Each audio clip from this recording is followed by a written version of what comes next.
I appreciate this question, and this is an opportunity for me to say what I should have said in the Senate today, because it is the FEC meeting that deprived me from going to the Senate. I should have been at the Senate today, but I spoke to my chairman, the chairman Senate committee. He quite understood, and I explained to him that I had very important memos here.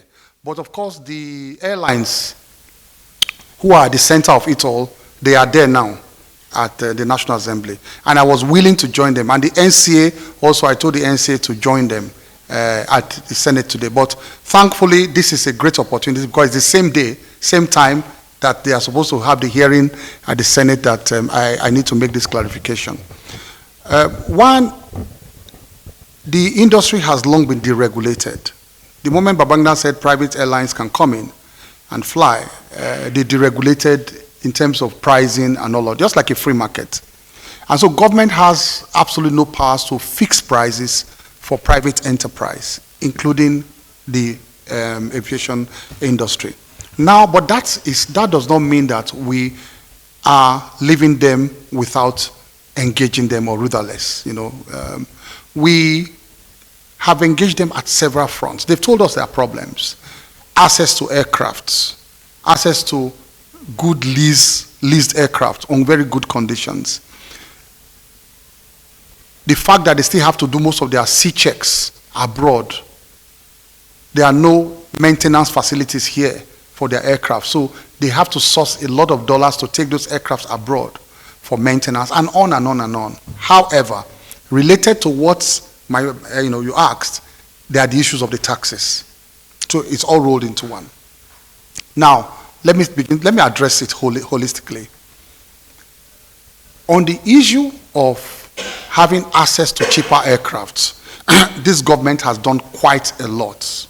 It is only a matter of time for the results to start coming out. You remember that we have passed the practice direction regarding the Cape Town Convention, and for the first time in the last 3-4 weeks, one of our local airlines now began to assess dry lease.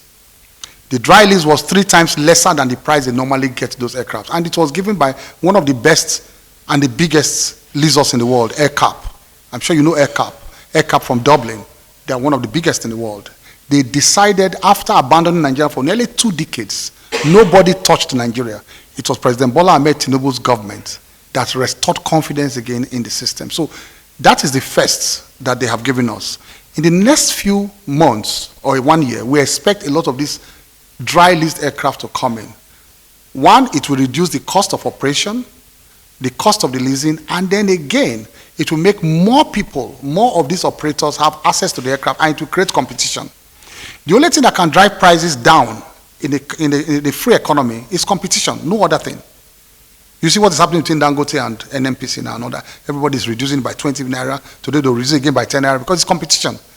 They want, no matter how small the margins are, they want to be better than their competitor. So that is what we're trying to create in the aviation sector, to force that competition by making sure that more of them have access to cheaper aircrafts. So government can create that enabling environment. So in the next few months, or within the next 1 year, I expect that we will have more aircrafts to service more routes and force down the prices by pure competition. We're going to do that. That I assure you. The second one is on the issue of the taxes, which is rolled into what you asked about the ECOWAS. Yes, we have received the communication. Yes, I called a meeting yesterday about it, but it is persuasive. The ECOWAS still do not have that jurisdiction to force us to do what we have to do. They passed that, this thing, they circulated around all the aviation authorities in the region. We have received that one, and we've called a meeting over it. Now, the meeting goes beyond aviation, because I am not the owner of Nigeria. So I'm not the owner of those taxes. All the taxes we collect, they go into the federation accounts. And so you have the tax authorities, you have the Minister of Finance, you have all the tax authorities. They must come to the same table, I, as Festus Keyamo or Bayo Danduga, cannot wake up one morning and say, I'm abolishing the tax because I'm an aviation minister. It's not possible. It is the tax authorities that will look at them and say, these are the taxes we can reduce, these are the taxes we cannot reduce. We are on a talking table on that now. I have escalated the matter as Minister of Aviation. I said, look, it's affecting my sector.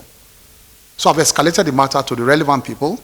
In fact, Hadiza Bala, let me mention, has been very, very good on this. He's been working very hard on this to rally us to one table to look at this. So we are looking at it holistically, because like I said, only aviation cannot look at it. Financial people should also look at it to come to a reasonable, because whether we like it or not, we also need to raise revenues to maintain our infrastructure. All of these things I just mentioned, now where are we going to get the money from?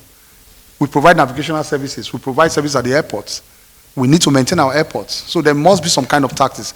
It is not true that they said abolish.